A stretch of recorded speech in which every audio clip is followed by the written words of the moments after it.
Praise the Lord. Welcome to Shine International Community. நல்ல ஒரு ஆராதனை நம்ம கேட்டோம். சம்மன் ஸ்பெஷல் அப்படின்ற டாபிக்ல தேங்க்யூ பெரியாலக்கா, காட் பிளஸ் யூ. இந்த நாளுடைய கர்த்தருடைய வார்த்தைக்கு நம்ம கடந்து போகலாம். இந்த நாளுடைய கர்த்தருடைய வார்த்தையை நமக்கு ஷேர் பண்ண போகிறது வந்து கல்வாரி கிறிஸ்து சபையின் பாஸ்டர்மா மிஸ்டர் சாரால் திருநம் அவர்களை நம்ம வந்து ஆன்லைன் கிளாப் போட்டு வரவேற்கலாம். ஆன்லைன்ல இந்த ரியாக்ஷன் கிளாப் பண்ணீங்கன்னா அவங்க மூஞ்சி எப்படி தெரியும். ஓகே, ஓவர் டு ஸ்டார்ட் பண்ணலாம். Praise the Lord. இசைக்கு வந்திருக்கிற ஒவ்வொருவருக்கும் ஆண்டவராகிய இயேசு கிறிஸ்து நாமத்தினாலே உங்களுக்கு வாழ்த்துக்களையும் நன்றிகளும் ஸ்தோத்திரங்களையும் சொல்லிக் கொள்கிறேன். மறுபடியும் உங்களை சந்திப்பதுல ரொம்ப சந்தோஷப்படுகிறேன். கர்த்தருடைய நாமம் மேம்படுவதாக. இந்த வாய்ப்பை கொடுத்த கர்த்தருக்கு நான் மிகுந்த நன்றி சொல்லுகிறேன். தேங்க்யூ. நம்ம மறுபடியும் இந்த வார்த்தையை பார்க்கலாம். எஸ்ரா பைபிள் இருக்கிறவங்க எஸ்ரா எடுத்துக்கொள்ளலாம். எஸ்ரா 7 அதுல இந்த மாதிரி சொல்றது, இந்த வர்த்தமானங்களுக்கு பின்பு செராயாவின் குமாரனாகிய எஸ்ரா பெர்சியாவின் ராஜாவாகிய அஸ்தசாஸ்திர அரசாளுகிற காலத்திலே பாபிலோனிலிருந்து வந்தான். இந்த செரையா அசரியாவின் குமாரன், இவன் இலக்கியாவின் குமாரன். 5 படிக்கிறேன். இவன் அபிசிவாவின் குமாரன், இவன் பினேகாசின் குமாரன், இவன் எலியாசாரின் குமாரன், இவன் பிரதான ஆசாரியனான ஆரோனின் குமாரன். ஆரோன் பற்றி நமக்கு எல்லாருக்குமே தெரியும். ஆரோன் ஆசாரியன். அந்த வம்சத்துல வந்தவர் தான் இந்த எஸ்ரா. எப்படிப்பட்ட வம்சம் இவர்களுடையதுன்னா, கர்த்தருக்காக வைராக்கியமா இருக்கிற ஒரு ஆசாரிய குடும்பம். அதுல உதாரணம் ஒண்ணுன்னா, இந்த இந்த இந்த 1ல இருந்து 5 வரைக்கும் படிக்கும்போது அவங்களுடைய வம்ச அட்டவணையில ரொம்ப ஃபேமஸான ஒருத்தர் அதுல இருக்காருன்னா பினேகாஸ். பினேகாஸ் பத்தி தெரியும். எலியாசார் இவங்கெல்லாம். பினேகாஸ் நம்ம என்னாகமத்துல பார்க்கும்போது பினேகாஸ் என்ன பண்றாரு, எப்படி கர்த்தருக்காக வைராக்கியமா இருக்காருன்னு பார்க்கும்போது என்னாகமம் 25:11-13 வரைக்கும். நான் என் எரிச்சலில் இஸ்ரவேல் புத்திரரை நிர்மூலமாக்காதபடிக்கு ஆசாரியன் ஆகிய ஆரோனின் குமாரனான எலியாசாரின் மகன் பினேகாஸ் என் நிமித்தம் அவர்கள் நடுவில் பக்தி வைராக்கியம் காண்பித்ததினால் இஸ்ரவேல் புத்திரர் மேல் உண்டான என் உக்கிரத்தை திருப்பினான். ஆகையால் இதோ அவனுக்கு என் சமாதானத்தின் உடன்படிக்கை கட்டளையிடுகிறேன். அவன் தன் தேவனுக்காக பக்தி வைராக்கியம் காண்பித்து இஸ்ரவேல் புத்திரருக்காக பாவ நிவார்த்தி செய்தபடியால் அவனுக்கும் அவனுக்கு பின்பு அவன் சந்ததிக்கும் நித்திய ஆசாரிய பட்டத்துக்குரிய உடன்படிக்கை உண்டாயிருக்கும் என்று சொல் என்றார் அப்படின்னு சொல்லிட்டு, இந்த பினேகாஸ் எப்படிப்பட்டவர் என்றால், அந்த அதிகாரம் படிக்கும் போது தெரியும். முன்னாடி இஸ்ரவேல் பாளையத்துக்குள்ள ரொம்ப பரிசுத்தமா இருக்கணும்னு தேவன் விரும்புவாரு. ஆனா அவர்கள் செய்த பாவம் ரொம்ப பெருசு, தேவனை கோபப்படுத்தினது. அந்த சூழ்நிலையில ஒரு பாவம் நடக்கிற இடத்துல அந்த பினேகாஸ்க்கு பயங்கர கோபம் வந்துடும்.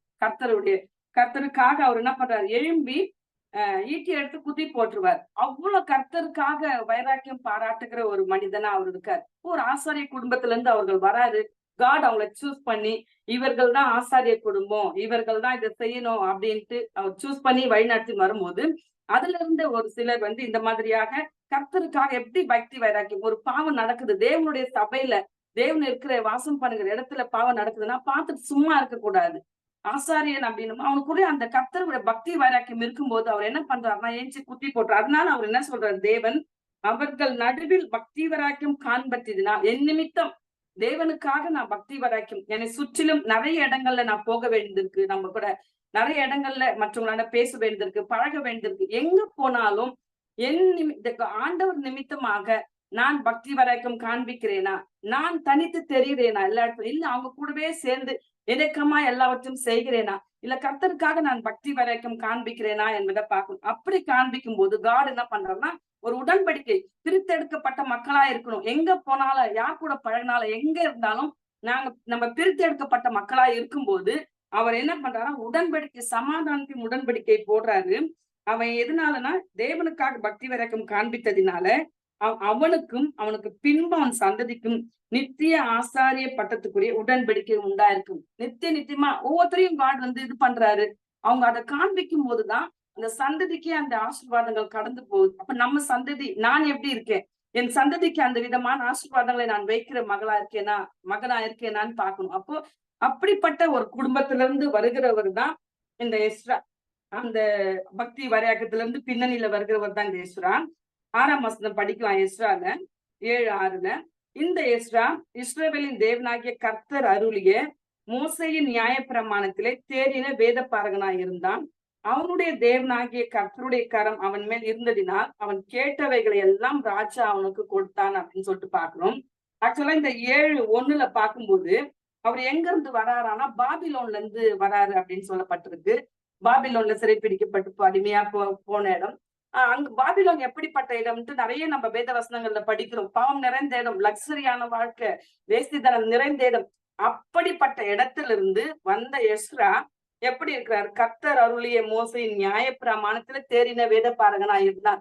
இன்றைக்கும் நம்மை சுற்றி இருக்கிற இடம் பாவம் நிறைந்த இடமா இருக்கலாம். எப்படிப்பட்ட இடமா உலக தேவனுக்கு பிரியமில்லாத காரியங்கள் செய்யற இடங்கள் மத்தியில நாம இருந்தாலும் நம்ம ஆசாரியர்களா தேவன் பார்த்தாருன்னா, நான் அப்படிதான் அதுக்காகத்தான் ஆண்டவர் என்னை வச்சிருக்கிறாரு நான் நினைச்சா, பிரித்தெடுக்கப்பட்ட மக்களா நான் இருக்கிறேன்னு நினைச்சா நாம எப்படி இருக்கணும்னா, அதன் மத்தியில எப்படி பாபிலோன்ல இருந்து ஒரு எஸ்ரா வேதப்பாரகன் வந்து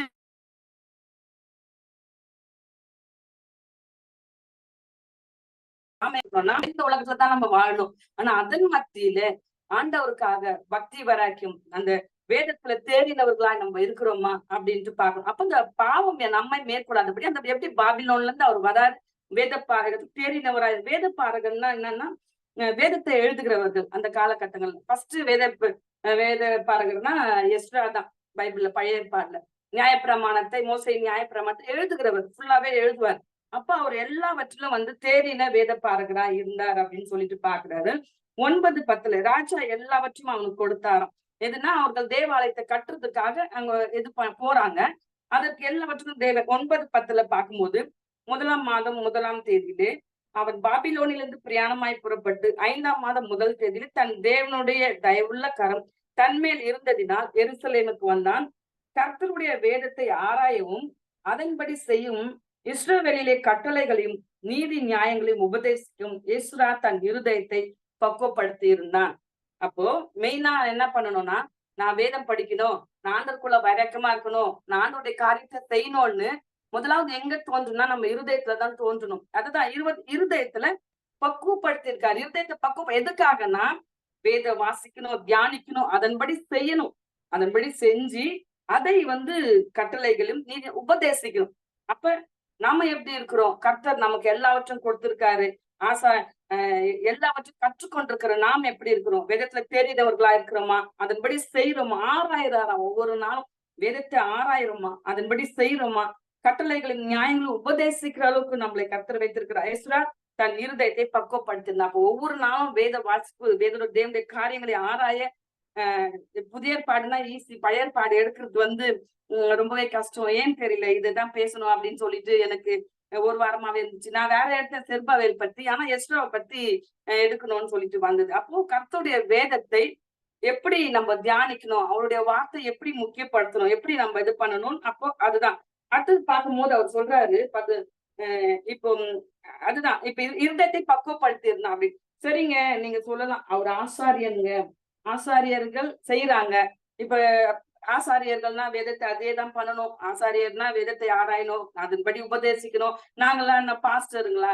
பாஸ்டருங்க படிக்கணும், பாஸ்டருங்க செய்யணும். நாங்க ஏன் அவங்க ஆசாரியர்கள் செய்யறாங்க, நாங்க ஏன் செய்யணும் அப்படின்னா, அப்படியே புதிய ஏற்பாடுல நம்ம கொஞ்சம் லிங்க் பண்ணலாம். புதிய ஏற்பாடுல வெளிப்படுத்தல் 1:6 என்ன போட்டிருக்குன்னா, நம்மிடத்தில் அன்பு கூர்ந்து தமது ரத்தத்தினாலே நம்முடைய பாவங்களர நம்மை கழுவி தம்முடைய பிதாவாகிய தேவனுக்கு முன்பாக நம்மை ராஜாக்களும் ஆசாரியர்களும் ஆக்கின அவருக்கு மகிமையும் வல்லமை என்றென்றைக்கும் உண்டாயிருப்பதாக. ஆமென். இதுல பார்க்கும்போது கர்த்தர் நம்ம எப்படி வச்சிருக்காராம், தேவனுக்கு தம்முடைய பிதாவாகிய தேவனுக்கு முன்பாக நம்மை அன்பு கூறுறாரு, ரத்தத்தினால கழுவி சுத்திகரிக்கிறாரு. இப்ப சகோதரி பாடினது போல அவருடைய ரத்தத்தினால நம்மளை நேசித்தினதுனால்தான் ரத்தத்தினாலே நம்மை கழுவி பரிசுத்தப்படுத்தி தேவனுக்கு முன்பாக நம்மை ராஜாக்களும் ஆசார்களும் ஆக்கியிருக்கிறாரு. அப்போ இப்ப லிங்க் ஆகுது இல்லையா, நம்ம ஆசாரியர்களை அழைக்கப்பட்டிருக்கோம்.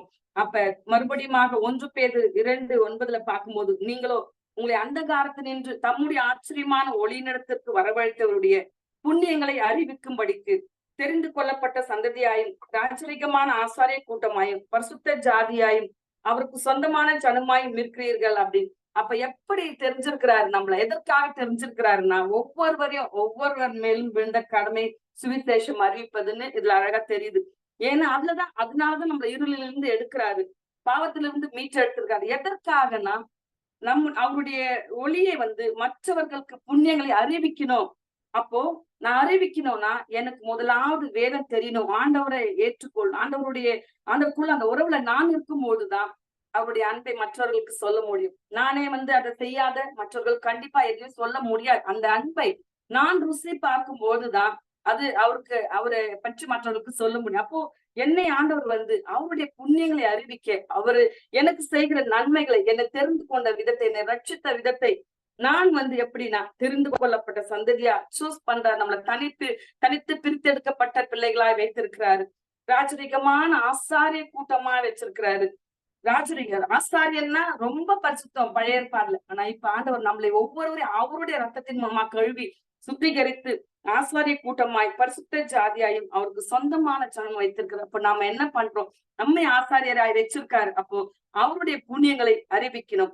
ஆசாரியர்கள் எப்படி இருக்கணும், என்ன பண்ணணும் அப்படின்னா, மல்கியா 3:2-7 பார்க்கும்போது, ஆசாரியனுடைய உதடுகள் அறிவை காக்க வேண்டும், வேதத்தை அவன் வாயில் தேடுவார்களே, அவன் சேனைகளுடைய கர்த்தரின் தூதன். ஆசாரியர்கள் எப்படி இருக்கணும்னா, அவருடைய வாயில அறிவை காக்கணும், அவர் உதடுகள் அறிவை காக்க வேண்டும். என் உதடு என்ன பண்ணுது, என் வாய் என்ன பண்ணுது, எப்படிப்பட்ட வார்த்தைகளை பேசுது, எப்படி மற்றவர்களிடத்துல பேசுறோம். அப்ப நம்ம அப்படி இருந்தா தான், நான் ஆசாரியனா இருக்கிறேன்னா மற்றவர்களுக்கு என்னுடைய வார்த்தைகள் ஒரு ஆறுதல் அளிக்கிற வார்த்தைகளா, தேவனுடைய வார்த்தைகளா, எல்லா சூழ்நிலைகளும் எனக்கு அந்த ஆண்டவருடைய வார்த்தை தெரிஞ்சாதான் அவர்கள், அதுதான் வேதத்தை அவன் வாயில் தேடுவார்களே. என் வாயில இருந்து என்ன வரணும்னா நெகட்டிவான வார்த்தைகள் வராதபடி வேத வார்த்தைகள், ஜீவனுள்ள வார்த்தைகள், அந்த வார்த்தைகள் என் வாயில வரணும். அதுதான் ஆசாரியனுடைய. அப்போ அப்படி இருக்கும்போது அதை வச்சுதான் மற்றவர்களுக்கு நம்ம பேச முடியும். அதை வச்சுதான் தேவன் நேசிக்கிறார், ஆண்டவர் நேசிக்கிறார், ஆண்டவர் இந்த சூழ்நிலைகளோடு விடுவிப்பார். ஏன்னா அவன் சேனையுடைய கர்த்தரின் தூதன். கர்த்தரின் தூதனுடைய வேலை என்னன்னா ஆண்டவர்கிட்ட இருந்து பெற்று மக்கள் கிட்ட சொல்றது.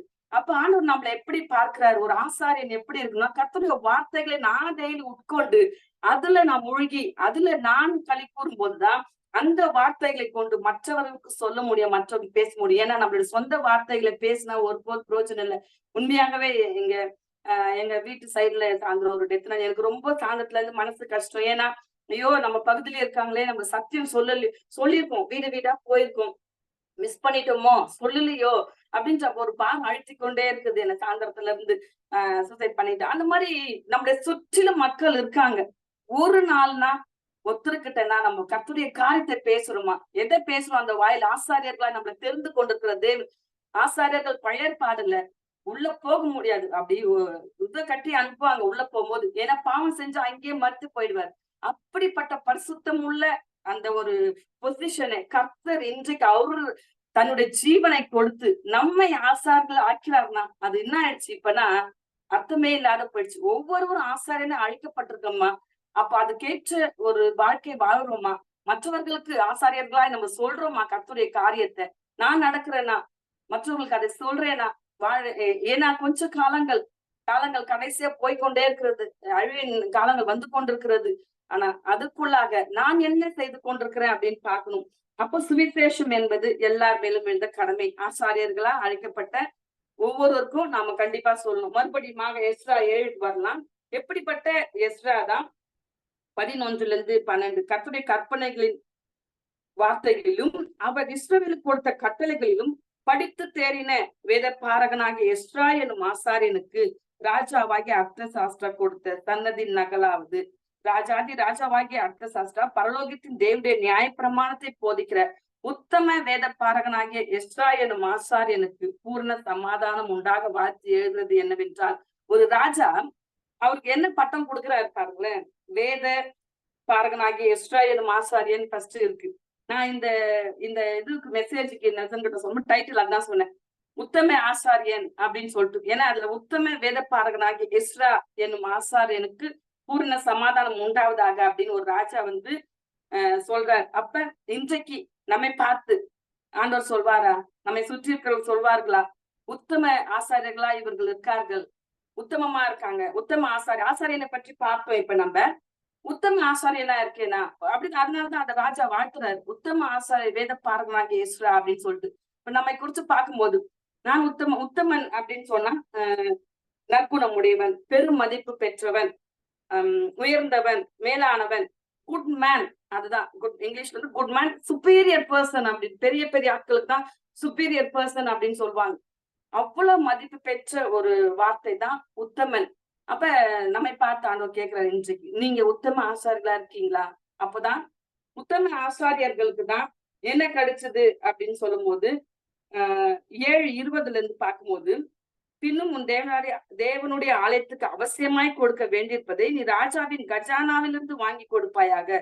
நதிக்கு அப்புறத்தில் இருக்கிற எல்லா கஜான்சிகளுக்கும் அர்த்தசாஸ்திரா எனும் ராஜாவாகிய நான் எடுக்கிற கட்டளை என்னவென்றால், பரலோகத்தின் தேவனுடைய நியாய பிரமாணத்தை போதிக்கும் வேத பரகனாகிய எஸ்ரா என்னும் ஆசாரியன் அப்படியே ஃபுல்லா கேட்கறதெல்லாம் கொடுக்கணும்.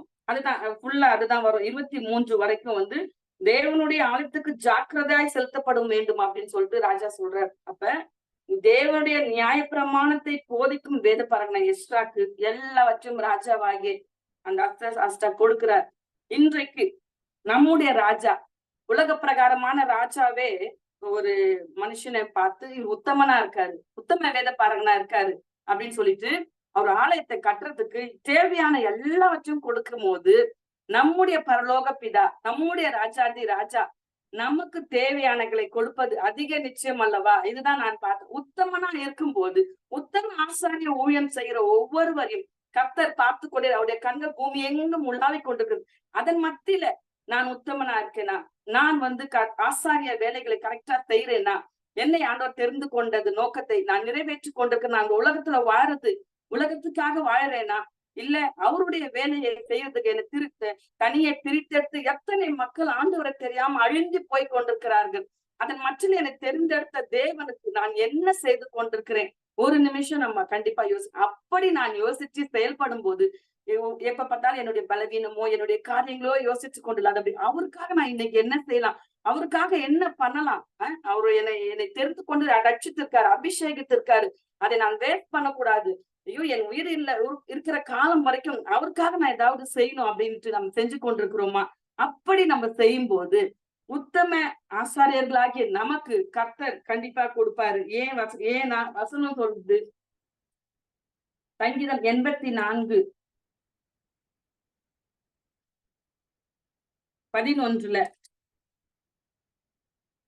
உத்தமமாய் நடக்கிறவர்களுக்கு நன்மை வழங்காதிரார். அப்போ நாம உத்தமமாய் நடக்கும் போது எல்லா நன்மைகளையும் கண்டிப்பாக கொடுப்பார். ஏன்னா அவர் கர்த்தருடைய வார்த்தை போய் சொல்லார். உத்தமனுக்கு கர்த்தர் துணை.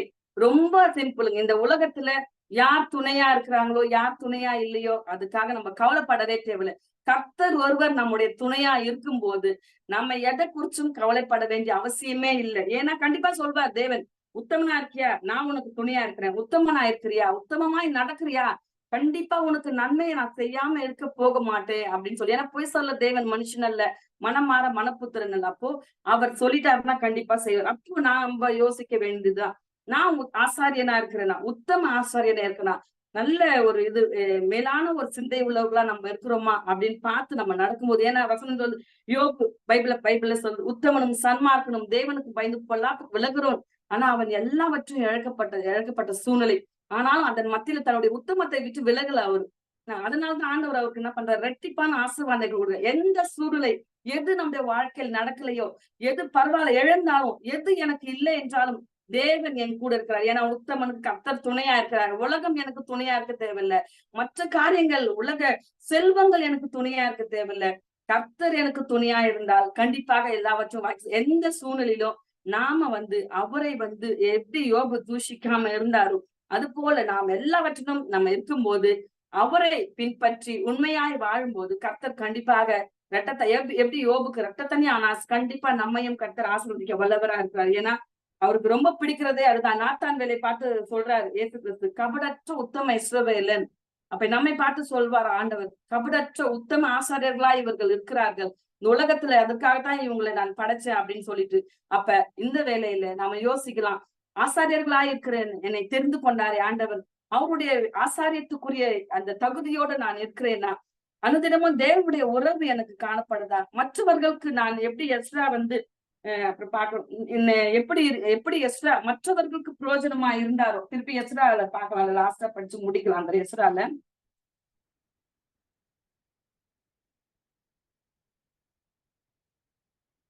8 எடுத்துக்கலாம். 8லதான் 8:21, 23.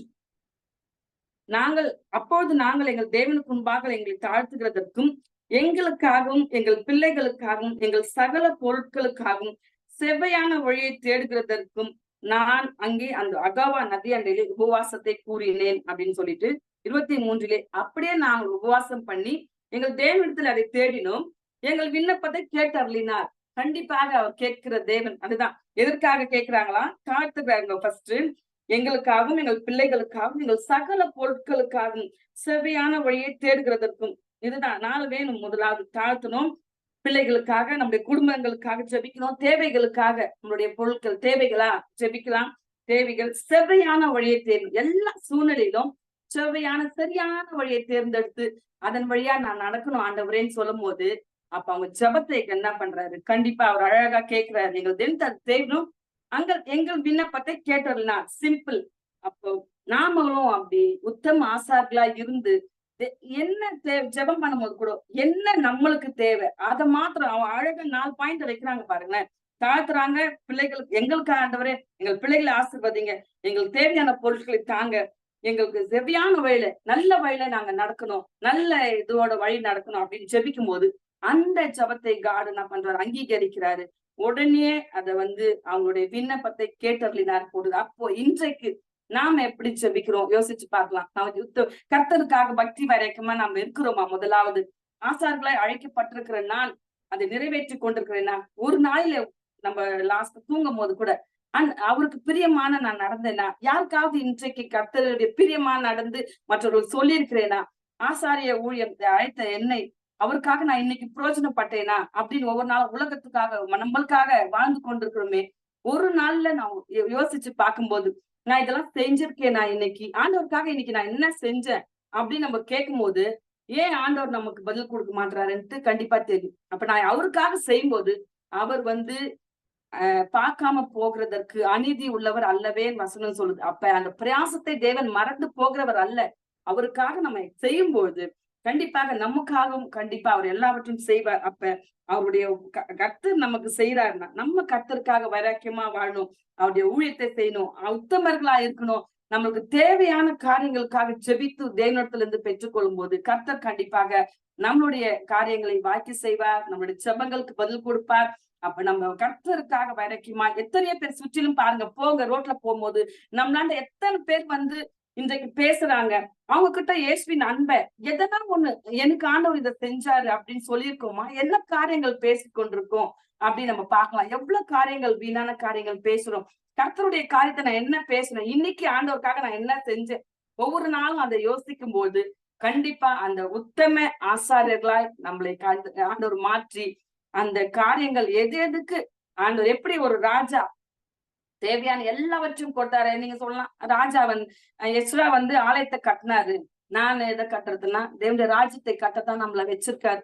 சபைகள் கட்டணும்னா சபைகள் கட்டப்பட்டு கொண்டிருக்கிறது, அதுக்கு செய்யணும். தேவனுடைய ஆலயமா இருக்கிற நம்மளை கட்டணும். முதலாவது தேவனுடைய ஆலயத்தை கட்டி கொண்டு எழுப்பி மற்றவர்களை கட்டுவிக்கிற தேவனுடைய ராஜ்யத்துக்குரிய காரியங்களை கட்டுகிறவர்களாக நாம் இருப்போம். உத்தம ஆசாரிகளாய் நாம இருந்து கர்த்தர்கிட்ட கேட்கும் போது கர்த்தர் நம்முடைய எல்லா காரியங்களையும் வாய்க்க செய்கிற தேவனாய் அவர் இருக்காரு. உண்மையாகவே நம்மளுடைய ஜெபத்தை கேட்கிறவர், நமக்காக யாவும் செய்கிறவர். உத்தம ஆசாரிகளாய் நம்ம ஒவ்வொருவர் இருந்து கர்த்தரிடத்தில் அந்த பெற்றுக்கொள்வோம். கர்த்தருடைய நாமம் மகிமைப்படுவதாக. தேங்க்யூ.